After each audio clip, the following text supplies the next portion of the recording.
கர்த்தர் கொடுத்த பெரிதான கிருபைகளுக்காய் ஆண்டவருக்கு முதலாவது நன்றி செலுத்துகிறேன். சரி, இன்னைக்கு உங்களிடத்துல என்ன வார்த்தையை பேசலான்னு ஜெபத்தோடு இருந்த பொழுது, உங்களை தேவ ஜனங்களை, குறிப்பாக விசுவாசிகளை உற்சாகப்படுத்தும்படியாய், அதாவது தேவ வசனம் நம்மை உற்சாகப்படுத்தும்படியாக, நாம் எப்படியெல்லாம் இருக்க வேண்டும் என்று கற்றுத்தரும்படியாக இன்றைய நாளிலே சில வசனங்களை கொண்டு உங்களிடத்துல ஒரு 10 வசனம் வேகமாய் நான் சீக்கிரமாய் கடந்து போக ஆசைப்படுகிறேன். அதாவது வேதத்தை நம்ம வாசிக்கும் போது ஒரு 4 காரியங்களை நம்ம அறிஞ்சுக்கணும். வேத வசனம் நம்மை போதிக்கிறது முதலாவது. இரண்டாவது, வேத வசனம் நம்மை நினைப்பூட்டுகிறது. மூன்றாவது, வேத வசனம் நம்மை எச்சரிக்கிறது. நான்காவது, வேத வசனம் நம்மை ஊக்கப்படுத்துகிறது, என்கரேஜ்மெண்ட். 4 காரியங்களை மறந்துடக்கூடாது. ஒவ்வொருவருக்கும் ஒவ்வொரு விதமான சூழ்நிலைகளிலே தேவனுடைய வார்த்தை வெளிப்படும். அதாவது சில நேரத்தில் நாம் தவறு செய்யும் பொழுது, அவனுடைய வார்த்தையை மீறி நடக்கும் பொழுது நமக்கு என்ன உண்டாகும்னா, அந்த ஒரு எச்சரிப்பின் சத்தம் நமக்கு தேவனுடைய ஆவியினாலே நாம் வெளிப்படுத்தப்படும். யார் மூலமாவது? வசனத்தின் மூலமா, வார்த்தையின் மூலமா, பாடலின் மூலமா அந்த வார்த்தை வெளிப்படுத்தப்படும். சில நேரத்துல ஒண்ணுமே புரியாம திகைத்து போய் இருக்கிற பொழுது அந்த வசனம் நம்மை போதிக்கும். நம்ம ஒரு சில நேரத்தில் நம்ம லைஃப்ல வந்து ரொம்ப பிளாங்கா இருக்கும். எங்க போறோம், என்ன பண்றோம், என்ன செய்யறோம் ஒண்ணுமே தெரியாது. அந்த நேரத்துல வசனம் நம்ம என்ன பண்ணுமா, போதிக்கும். அந்த சொல்ற, நான் உனக்கு போதித்து நீ நடக்க வேண்டிய வழியை உனக்கு காட்டுவேன், உண்மையில் என் கண்ணை வைத்து உனக்கு ஆலோசனை சொல்லுவேன். சில நேரத்துல சில பாடுகள், பிரச்சனைகள், போராட்டங்கள் வரும் பொழுது நாம யாருன்றத மறந்து போயிடும். நம்ம யாரு, எப்படிப்பட்டவங்க, நம்ம அழைப்பு என்ன, நம்ம எதற்காகலாம் தேவன் நம்மை தெரிந்து கொண்டார், எதற்கு நம்ம அழைத்திருக்கிறார்ன்றத மறந்து போகிற ஒரு சூழ்நிலை உண்டாகும் பொழுது அந்த வேத வசனம் நம்ம என்ன பண்ணுமா, நினைப்போட்டோம். ஆண்டவர் உங்களுக்கு கொடுத்த வாக்கு தத்தம், தேவன் உங்களை அழைத்த அழைப்பு, நீங்க எதற்காக பிடிக்கப்பட்டீர்கள் என்பதை அந்த வசனம் என்ன பண்ணுவா, உங்களை நினைப்போம். அடுத்தது கடைசியா, சில நேரத்துல அதே மாதிரி பாடுகளும் பிரச்சனைகளும் போராட்டங்களும் வரும் பொழுது, சில நேரத்துல நம்முடைய வாழ்க்கை எப்படி போறதுன்னே தெரியாத ஒரு நிலைமையில இருக்கும்போது அந்த வசனம் நம்மளை என்ன பண்ணுமா, இன்னும் கர்த்தரண்டையில கிட்டி சேர்ப்பதற்கு நம்ம என்ன பண்ணுமா, ஊக்கப்படுத்தும். சரி, இன்னைக்கு இப்படிப்பட்ட இந்த 4 காரியங்கள்ல இருந்து சில ஊக்கப்படுத்தக்கூடிய வார்த்தைகளை உங்களிடத்துல கொண்டு வர ஆசைப்படுகிறேன். முதலாவது யோவான் 16:33 வசனம். ஆண்டவர் சொல்றாரு, நானே வாசிக்கிறேன். யோவான் 16 அதிகாரம் 33 வசனம். என்னிடத்தில் உங்களுக்கு சமாதானம் உண்டு, உண்டாயிருக்கும் பொருட்டு இவைகளை உங்களுக்கு சொன்னேன். உலகத்தில் உங்களுக்கு உபத்திரவம் உண்டு, ஆனாலும் திடன் கொள்ளுங்கள், நான் உலகத்தை ஜெயித்தேன். இங்க ஆண்டவர் நமக்கு போதிக்கிறாரு, நமக்கு நினைப்பூட்டுகிறாரு, நம்ம எச்சரிக்கிறாரு, நம்மளை ஊக்கப்படுத்துறாரு. 4 வசனமே இந்த இடத்துல இருக்குது. முதலாவது பாருங்க, என்னிடத்தில் உங்களுக்கு சமாதானம் உண்டு, ஆண்டவர் உங்களுக்கு போதிக்கிறார். இரண்டாவது பாருங்க, இவைகளை உங்களுக்கு சொன்னேன், உலகத்தில் உங்களுக்கு என்ன இருக்கா, உபத்திரவம் உண்டு, ஆனாலும் திடன் கொள்ளுங்கள், நான் உலகத்தை ஜெயித்தேன். ரிமெம்பர் பண்றார், அவர் உலகத்தை ஜெயிச்சிருக்கிறாரு. நீங்களும் நானும் என்ன பண்ணுவோம், அந்த உலகத்தை ஜெயிக்க முடியும். அப்பனா இந்த வசனத்தை நமக்கு என்ன சொல்ல வருது? முதலாவது இந்த வார்த்தையை புடமிட்டு பார்க்கும் போது, இந்த வசனத்தை வாசிக்கும் போது ஒரு சாதாரண வசனம் போல தெரியலாம். ஆனா இந்த வசனத்தை நீங்க ஆழமாய் உற்று நோக்கும் போது 2 காரியம் இந்த உலகத்துல இருக்கு. தேவனை பின்பற்றுகிற ஜனங்கள், இன்னைக்கு யாரெல்லாம் இயேசுவின் நாமத்தினால அவருடைய சமூகத்துல அவருக்காய் காத்திருக்கிறீங்களோ, உங்களுக்கு 2 காரியத்தை நினைப்பூட்டுகிறார். என்ன சொல்றாரு? உங்கள் life will be hardship and persecution. அதாவது உங்களுடைய வாழ்க்கை, கிறிஸ்துவ வாழ்க்கை எப்படி இருக்கும்? கடினமான வாழ்க்கையா தான் போகும். சுலபமா, ஆசீர்வாதமா, அப்படியே லக்ஸூரியஸ் லைஃப் எல்லாம் எப்படி போகாது, போகவே போகாது. அப்ப அந்த வார்த்தை எப்படி போகுமா? கர்த்தருடைய தேவ ஜனங்களுடைய வார்த்தை எப்படி இருக்கும்? கடினமான பாதையில தான் நம்ம கடந்து போகிற மாதிரி இருக்கும். இரண்டாவது, உபத்திரவம் உண்டு. உபத்திரவம், மனிதர்களால் உபத்திரவம் உண்டு, உறவுகளால் உபத்திரவம் உண்டு, நம்ம சுற்றி இருக்கிற ஜனங்களால், நம்ம நம்புகிறவங்க, நம்மளோட பழகுகிறவங்க, நம்பிக்கையா இருப்போம், அவங்க எல்லாரும் நமக்கு என்ன உண்டு, உபத்திரவம் உண்டு. சோ இந்த வார்த்தையின்படி முதலாவது காரியம் தேவன் உங்களுக்கு நினைப்பூட்டுகிறது. நீங்க தேவனை அறிஞ்சிருக்கீங்க, நீங்க கர்த்தரை பின்பற்றுறீங்க, நீ ஆண்டவருக்காய் நீங்க வாழணும்னு நினைக்கிறீங்கன்னா உங்க வாழ்க்கையில 2 காரியம் இருக்கணும். ஒண்ணு கடினமான பாதை இருக்கணும், 2 உபத்திரவம் இருக்கணும். பிரதர், என் லைஃப்ல உபத்திரவமே இல்லை, என் லைஃப்ல கடினமே இல்லை, ரொம்ப நல்லா இருக்குன்னு அப்படி ஒருத்தங்க சொன்னீங்கன்னா நல்லா தெரிஞ்சுக்கங்க, நீங்க யாரோட இல்ல, நம்மளோட இல்ல. சிலர் கேட்பாங்க, ஆண்டவரே நான் உண்மைதானே தேடி வந்தேன், உண்மை நம்பி வந்த எனக்கு இந்த நிலைமை தேவையா, என்னை ஏன் இவ்வளவு கஷ்டப்படுத்துறீங்க, என்னை ஏன் இவ்வளவு பாடுபடுத்துறீங்க நிறைய நேரத்தில் கேட்டது உண்டு. ஆனா வேதம் சொல்லுது, நான் உலகத்தை ஜெயித்தேன், நீங்கள் என்ன பண்ணுவீங்க, உலகத்தை ஜெயிப்பீங்க. ஏன்னா ஆண்டவர் சொல்றாரு, ஒருவன் என்னை பின்பற்ற வர விரும்பினால் தன்னைத்தானே வெறுத்து என் சிலுவையை எடுத்துக்கொண்டு வர கடவன். சிலுவைனா என்ன? நிறைய பேர் பார்த்திருக்கீங்க, அடிக்கடி சொல்லியிருப்பேன் நினைக்கிறேன், ஞாபகம் இருக்கான்னு தெரியல. இப்படி போட்டுட்டு போயிட்டே இருப்பாங்க. சிலுவை எது போடுறோம் தெரியாது, ஆனா சிலுவைனா என்ன? பாடுகள், உபத்திரவங்கள், வேதனைகள், இவைகள் மத்தியில தான் நாம எப்படி போகணுமா, எங்க போய் அடையணும், தேவனுடைய ராஜ்யத்தை அடைய முடியும். இல்லைன்னா நம்மளால என்ன பண்ண முடியாது, தேவ ராஜ்யத்துக்குள்ள போக முடியாது. நிறைய பேருக்கு ஆசை உண்டு, இவங்கெல்லாம் நல்லா இருக்காங்களே, தப்பு பண்ணவங்களா நல்லா இருக்காங்க, நல்ல சௌந்தரியமா இருக்கான், நல்லா கார்ல போறான் வரான், வீடு வாஸ்தி ஆஸ்தி எல்லாமே இருக்கு நினைப்பான். ஆனா நமக்கு என்ன இருக்குது, நியமிக்கப்பட்டிருக்குது, பாடுகள் நியமிக்கப்பட்டிருக்கு. தேவ ஜனங்கள் இதை என்ன பண்ணணும், முதல்ல அறிந்து கொள்ளணும். நான் இப்ப அடிக்கடி சொல்லுவேன், சத்தியத்தை அறியாதவங்களுக்கு என்ன பண்ணணும், பிரசங்கம் பண்ணணும். சத்தியத்தை அறிஞ்சிருக்கிற உங்களுக்கு என்ன பண்ணணும், போதிக்கணும். வேதத்தை அறிகிற அறிவு நமக்குள்ள இருக்கணும். அப்ப இன்னைக்கு நீங்க புரிஞ்சுப்பீங்களா, உங்க வாழ்க்கையில பாடுகள் வர்றது நல்லதா கெட்டதா? நல்லதா கெட்டதா? ஹல்லேலூயா, ஆமென். அப்ப இந்த உலகத்துல எனக்கு வர பாடுகளுக்கு ஆண்டவரே நான் உம்மை ஸ்தோத்திரிக்கிறேன், கரங்களை உயர்த்தி நன்றி சொல்லுங்க. ஹல்லேலூயா, உமக்கு ஸ்தோத்திரம் அப்பா, இந்த பாடுகளுக்காக உமக்கு ஸ்தோத்திரம். சரி, 2வது வசனத்துக்குள்ள போலாம். 2வது ஏசாயா 4ஆம் அதிகாரம் 10வது வசனம். இங்க ஆண்டவர் என்ன சொல்றாரு, நீ பயப்படாதே. ஏசாயா 4:10, நீ பயப்படாதே, நான் உன்னுடனே இருக்கிறேன், திகையாதே, நான் உன் தேவன், நான் உன்னை பலப்படுத்தி உனக்கு சகாயம் பண்ணுவேன், என் நீதியின் வலது கரத்தினால் உன்னை தாங்குவேன். அப்போ இங்க ஆண்டவர் சொல்ற காரியம், இந்த வசனம் எதை குறிக்கிறதுன்னா 2 முக்கியமான காரியத்தை உங்களுடைய வாழ்க்கையில தெரியப்படுது. 2 முக்கியமான காரியம். ஒன்று, நீங்க என்ன பண்ணக்கூடாதா, பயப்பட கூடாது. அதுக்கப்புறம் உங்களுடைய நான் திகையாதே, நான் உன் தேவன், நான் உன்னில் பலப்படுத்தி உனக்கு சகாயம் பண்ணுவேன். ஒரு நிமிஷம்.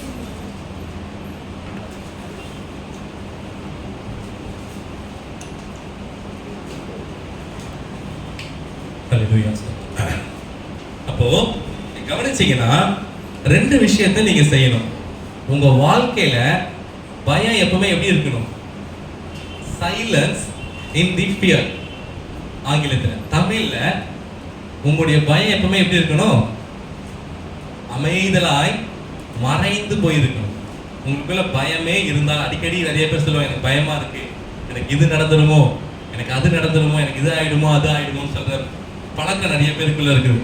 குறிப்பா யார்கிட்ட இருக்கு, தேவனை அறிந்திருக்கிற ஜனங்க கிட்ட இருக்கு. ஆனா ஆண்டவர் சொல்றாரு, நீ பயப்படாதே, யார் உன் கூட இருக்கிறார், தேவன் உங்களோடு கூட இருக்கிறார். தேவன்னா யாரு, சர்வத்தையும் உண்டாக்கின தேவன் நம் பட்சத்துல இருக்கிறதுனால நீங்க என்ன பண்ணக்கூடாதா, பயப்படாதீங்க, நான் உன்னை பலப்படுத்துவேன், உனக்கு சகாயம் பண்ணுவேன், என் நீதியின் வலது கரத்தினால் உன்னை தாங்குவேன். அப்போ அந்த பயம் உங்களை விட்டு போகணும்னா ஒரு காரியம் உங்க இடத்துல தைரியமா இருக்கு. ஒண்ணு இருந்தா ஒண்ணு போயிடும். என்ன சொல்லுங்க பார்க்கலாம், கிறிஸ்துவ வாழ்க்கையில அஸ்திபாரமே அதுதான். கரெக்டா சொல்லுங்க பார்க்கலாம். பயம் உங்களை விட்டு போகணும்னா உங்க இடத்துல ஒரு காரியம் இருக்கணும், அது அஸ்திபாரமா இருக்கணும். அதுதான் உங்களை கொண்டு போய் தேவனிடத்தை சேர்க்க போற ஒரு காரியம். என்ன? கரெக்ட். யாரெல்லாம் சொன்னீங்க? உண்மை, 100க்கு உண்மை. அந்த விசுவாசத்துல எப்படி இருக்கணுமா, எப்பவுமே உற்சாகமா இருக்கு. சூழ்நிலையே இருக்காதுதான், வலியே இருக்காதுதான், நிலைமையே இருக்காதுதான், வாய்ப்பே இல்லதான். எதிர்பார்த்தது எல்லாம் ஏமாற்றப்பட்ட ஒரு நிலைமையில தான் போகலாம். ஆனாலும் எது விட்டுறக்கூடாது? எதை விட்டுறக்கூடாது? விசுவாசத்தை விட்டுறக்கூடாது. அந்த விசுவாசம் உங்ககிட்ட இருந்தா எது இருக்கக்கூடாது? பயம் இருக்கக்கூடாது. இன்னைக்கு சிலர்கிட்ட என்ன இருக்குது? பயம் இருக்கும், விசுவாசம் இருக்கு. சிலருக்கு இடத்துல விசுவாசம் இருக்கும், பயம் இருக்காது. நல்ல விஷயம். சிலர் இடத்துல பயமும் இருக்கும், விசுவாசமும் இருக்கும். நல்லா கவனிங்க. ஒரு இடத்துல நெருப்பு இருந்தா அங்க தண்ணி இருக்காது. தண்ணி இருக்கிற இடத்துல என்ன இருக்காது? நெருப்பு இருக்காது. இப்படி எடுத்துக்கங்க. அப்போ உங்க வாழ்க்கையில பயப்படுகிறவர்களா இருந்தால், பயப்படுகிறவர்களா யார் வசனம் என்ன சொல்லுது? அவருடையவர் அல்ல. நீங்க பயப்படக்கூடாது. ஏன்னா உங்களுக்குள்ள ஒரு நம்பிக்கை இருக்கணும். யாரு? என்னை உண்டாக்கின தேவன், நான் உன் வலது பக்கத்திலே நான் உன்னை பலப்படுத்தி உனக்கு சகாயம் பண்ணுவேன். I will help you, I will lead you, I will guide you. ஆண்டவர் சொல்ற இடத்துல உங்களுக்கு உதவி செய்கிற தேவனாய் இருக்கிறார். அப்ப இந்த இடத்துல நீங்க உற்சாகமா இருக்க வேண்டிய ஒரு காரியம் என்ன? உங்க வாழ்க்கையில யார் இருக்கிறார்? வானத்தையும் பூமியை உண்டாக்கின தேவன் உங்க பட்சத்துல இருக்கிறதுனால நீங்க என்ன பண்ணக்கூடாது? பயப்படக்கூடாது. என்ன பண்ணக்கூடாது?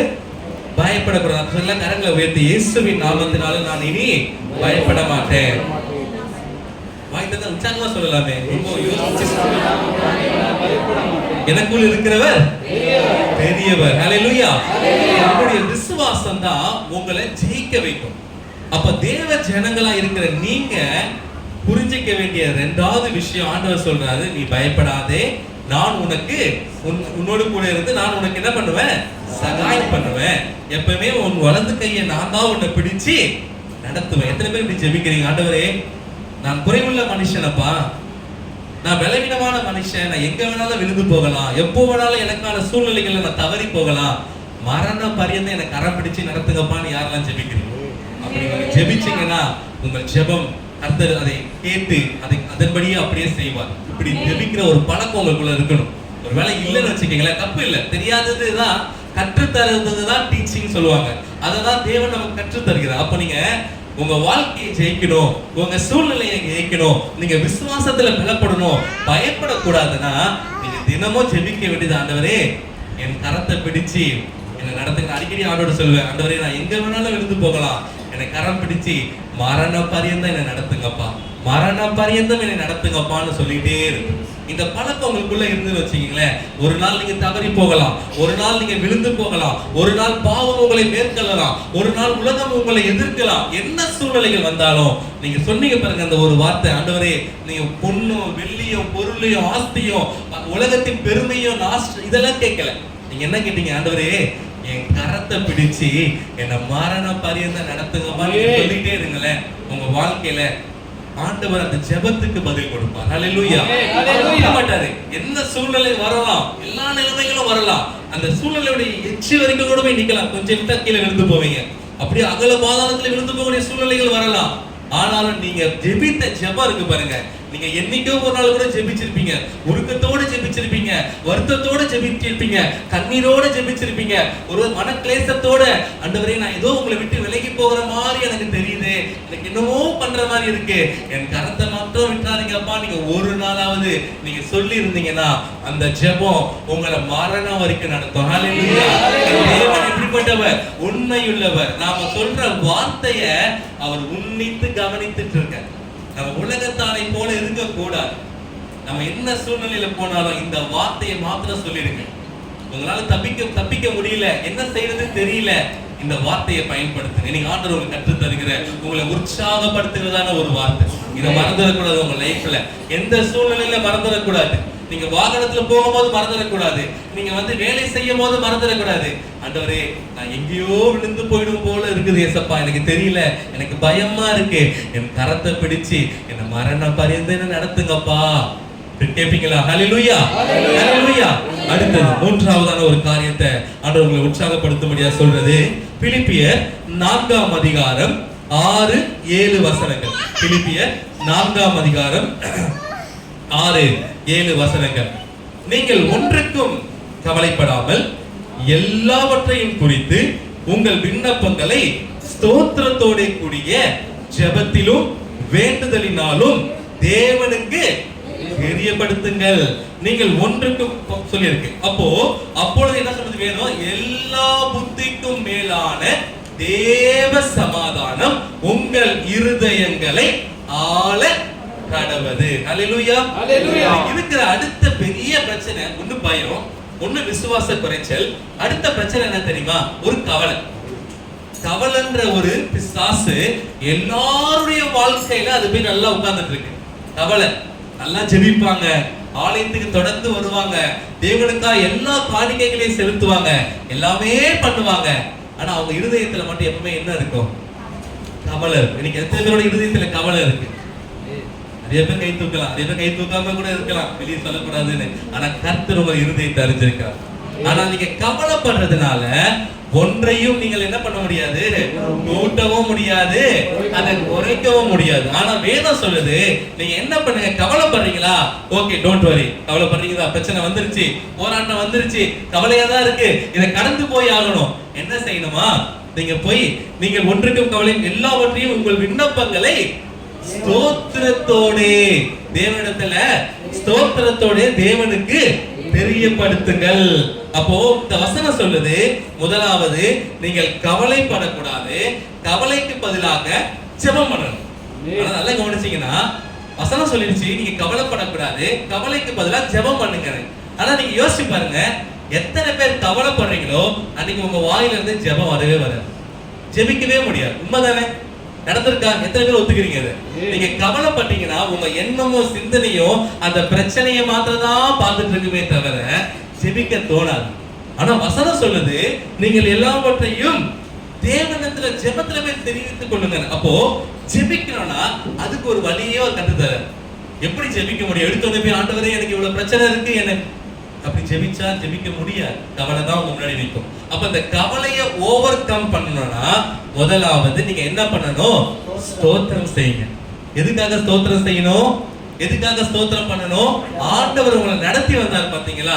எத்தனை கஷ்டத்துல, துக்கத்துல, வேதனையில, தவிப்புல, ஒண்ணுமே இல்லாத போது, நான் அடிப்பட்ட தாழ்ந்திருந்த போதெல்லாம் கர்த்தர் என்னை நடத்தி வந்தார் பாத்தீங்களா? அதை நினைச்சு உங்க பாஸ்ட் லைஃப் எல்லாம் நினைச்சு ஆண்டவர் நடத்தி வந்ததை நினைச்சு ஃபர்ஸ்ட் என்ன பண்ணுங்க? ஸ்தோத்திரம் பண்ணுங்க. ரெண்டாவது, இப்படி நீங்க ஸ்தோத்தரிக்க ஸ்தோத்தரிக்க ஸ்தோத்தரிக்க அடுத்து உங்களை அறியாமலே அவரை துதிக்க ஆரம்பிப்பீங்க. அவர் செய்த நன்மைகளுக்காய் அவரை ஸ்தோத்திரத்தோடு அவர் அப்படியே துதினா என்னது? ஆண்டவரை துதி செலுத்த ஆரம்பிப்பீங்க, அப்படியே துதிக்க ஆரம்பிப்பீங்க.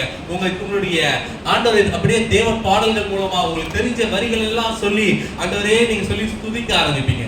துதிச்ச பிறகு எங்க வருவீங்க? மூணாவதா உங்க பிரச்சனை இருக்கு பாத்தீங்களா? இப்ப மெயின் கவலையா இருக்கு பாருங்க, இதை கொண்டு வந்து ஆண்டவரிடத்துல தெரியப்படுத்துவீங்க. இதுதான் ஸ்டெப் 1, ஸ்டெப் 2, ஸ்டெப் 3. இப்படி நீங்க ஜெபிச்சு பாத்தீங்கன்னா அப்பொழுது எல்லா புத்திக்கும் மேலான தேவ சமாதானம் உங்க இருதயத்தை என்ன பண்ணுமா?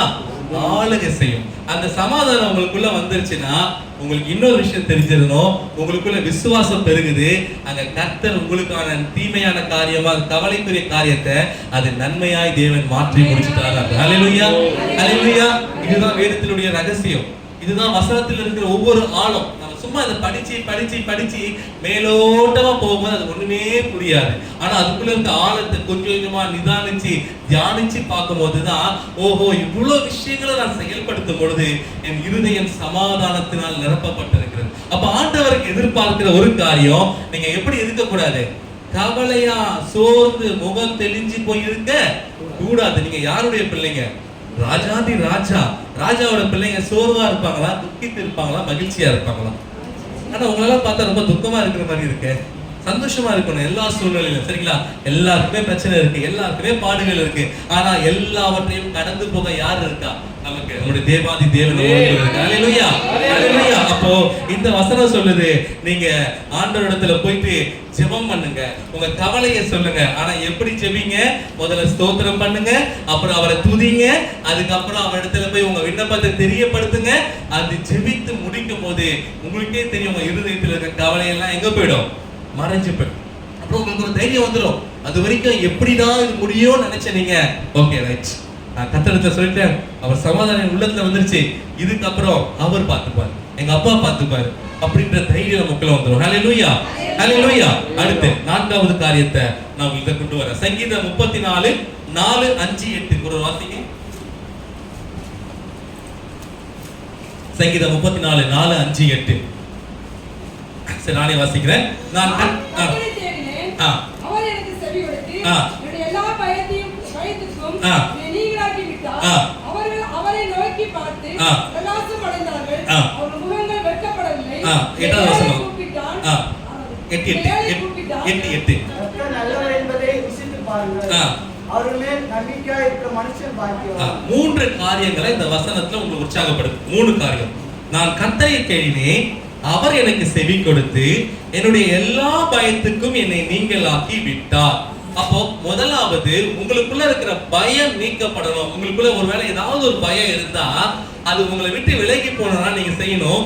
those who seek Lord, கர்த்தரை யாரெல்லாம் தேடுகிறார்களோ அவங்களுடைய உள்ளத்துல இருக்கிற வசனம் சொல்லுது, அவங்க கிட்ட என்ன இருக்காது? அவங்க கிட்ட என்ன இருக்காது? பயம் இருக்காது.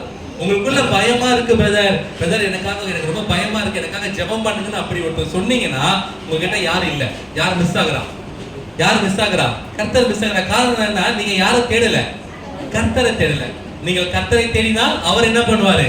அவர் உங்களை கண்டடைவார். புரியுதுங்களா? நம்ம அவரை தேடாம போயிட்டு அவர் என்ன பண்ணிடுவார்? நம்மள மறந்து போயிடுவார். அப்போ நம்முடைய வாழ்க்கையில மறுபடியும் பயம் இருக்க கூடாதுன்னா நீங்க எப்படிப்பட்டவர்களா இருக்கணும்? தேவ ஜனங்க கர்த்தரை தேடுகிறவர்களாய் இருக்கணும். அடுத்து 5வது வசனம் சொல்லுது, அவர்கள் அவரை நோக்கி பார்த்து பிரகாசம் அடைந்தார்கள். 2வது, அவர்கள் முகங்கள் வெட்கப்படவில்லை. நிறைய நேரத்துல நம்ம ஜெபம் பண்ணது உண்டு, ஆண்டவரே நான் வெட்கப்பட்டு போகாதபடி செய்யுங்க, நான் வெட்கப்பட்டு போகாதபடி என்னை காப்பாற்றுங்க, என் சூழ்நிலைகள் எல்லாம் இப்படிப்பட்ட நிலைமையில இருக்கு, நான் வெட்கப்பட்டு போகாதபடி செய்யுங்கன்னு சொல்லும் போது அதுக்கு நாம செய்ய வேண்டிய ஒரே ஒரு விஷயம் என்ன பண்ணணும்? அவரை நோக்கி பார்க்கணும். இன்னைக்கு நாம என்ன பண்ணிடுவோம்? சில நேரத்துல அவரை நோக்கி பார்க்காம மனுஷனை நோக்கி பார்த்து ஓடுகிற காலமா இருக்கு. இவரு எனக்கு உதவி செய்ய மாட்டாரா? இவர் எனக்கு நன்மை செய்ய மாட்டாரா? இவரை போய் நான் பார்த்தா எனக்கு ஏதாவது ஒரு நன்மை வருமே, இவங்க எனக்கு ஏதாவது உதவி செய்வாங்களே, அப்படிப்பட்ட ஒரு எண்ணத்துல நாம ஓடிடுறோம். ஆனா தேவ ஜனங்க, ஆண்டவரை அறிந்திருக்கிற நாம யாரை நோக்கி பார்க்கணும்? முதல்ல நீங்க யார வேணாலும் போய் பாருங்க, ஆனா முதல்ல உங்க படி யாரை போய் பார்க்கணும்? கர்த்தரை தான் நீங்க நோக்கி பார்க்கணும். அப்படி நீங்க நோக்கி பார்க்கிறவர்களா இருந்தா உங்கள் முகங்கள் பிரகாசம் அடையும்னா என்ன அர்த்தம்னா நீங்க எங்க போக மாட்டீங்க? வெட்கப்பட்டு போவதில்லை. தேவ ஜனங்கள், என் ஜனங்கள் ஒருபோதும் வெட்கப்பட்டு போவதில்லைன்னு ஆண்டவர் சொல்றாருல. என் ஜனங்கள் ஒருபோதும் வெட்கப்பட்டு போவதில்லைன்னு அவர் சொல்றாருன்னா அதுக்கு ஒரு அர்த்தம் இருக்கு. ஏன் அப்படி தைரியமா சொல்றாரு பாருங்க. அந்த ஜனங்கள்லாம் யாரை நோக்கி பார்க்கிறாங்க? முதல்ல அவரை நோக்கி பார்க்கிறாங்க. ஒருவேளை உங்க வாழ்க்கையில இன்னைக்கு இப்படிப்பட்ட ஒரு சூழ்நிலையில நீங்க கடந்து போனா ஒன்னே ஒன்று சொல்லுங்க, ஆண்டவரே என் கண்கள் உம்மை நோக்கி இருக்கிறது, எனக்கு ஒத்தாசை வரும் பர்வதங்களுக்கு நேராக என் கண்களை ஏறெடுக்கிறேன், வானத்தையும் பூமியையும் உண்டாக்கின கர்த்தரிடத்திலிருந்து எனக்கு ஒத்தாசை வரும் என்று சொல்லி என் கண்களை உங்களுக்கு நேரா ஏறெடுக்கிறப்பா. அப்படின்னு யார் ஒருவன் தன்னை அறிக்கையிட்டு தேவனை நோக்கி பார்க்கிறானோ அவன் முகங்கள் ஒருபோதும் வெட்கப்பட்டு போகாது. அப்ப வசனத்துல எல்லாத்துக்குமே ஆன்சர் இருக்கு. எல்லா பிரச்சனைக்குமே அதுல உலகத்தை சொல்லுவோம் பாத்தீங்கன்னா எல்லாத்துக்குமே பரிகாரம் இருக்குன்னு. நீங்க போய் அந்த இந்து ஜனங்களை பார்த்தா இதுக்கு இந்த பரிகாரம் பண்ணுங்க, இதுக்கு இந்த பரிகாரம் பண்ணுங்க. ஆனா நம்முடைய எல்லா பரிகாரமும் எங்க இருக்குது? எல்லாமே வேதத்துல இருக்கு. ஆனா எடுத்து படிக்கிறதுக்கு தான் நமக்கு என்ன இல்ல? Sorry sister, sorry brother, time இல்லை, எனக்கு டைம் இல்லை. ஆனா உண்மையாகவே வேதத்தை தியானிக்கும் பொழுது வசனம் சொல்லுது, இரவும் பகலும் அவருடைய வேதத்தில் பாக்கியவான். அப்போ அவன் பாக்கியவானா இருக்கிறானா, அவன் தினமும் அதை தியானிக்க அவனுக்குள்ள என்ன வரும்? ஞானம் பெருகும். எப்படி நடக்கணும், எப்படி பேசணும், எப்படி செயல்படணும், எப்படி எல்லாம் சூழ்நிலைகளை கடந்து வருகணும்ன்ற ஒரு பக்குவம், ஒரு உருவாக்குதல் அந்த வசனத்துல உருவாக்கப்படுது. அடுத்தது பாத்தீங்கன்னா 8வது வசனத்துல கர்த்தர் நல்லவர் என்பதை ருசித்து பாருங்கள், அவர் மேல் நம்பிக்கையா இருக்கிற மனுஷன் பாக்கியவான். நீங்கள் ஆசீர்வதிக்கப்பட்டவர்களாய், நீங்கள் பாக்கியவான்களாய் இருக்கணும்னா 8வது வசனம் சொல்லுது, நீங்க என்ன பண்ணணுமா?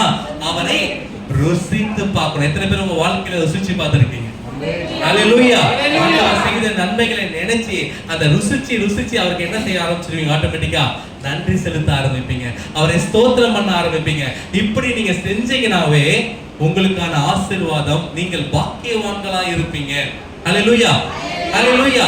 அப்ப நீங்க பாக்கியவான்களா இருக்கணும். அவரை நீங்க என்ன பண்ணணும்? ருசிக்கணும். ருசிக்கணும். சூழ்நிலைகள் நிறைய பேர் கேட்பாங்க,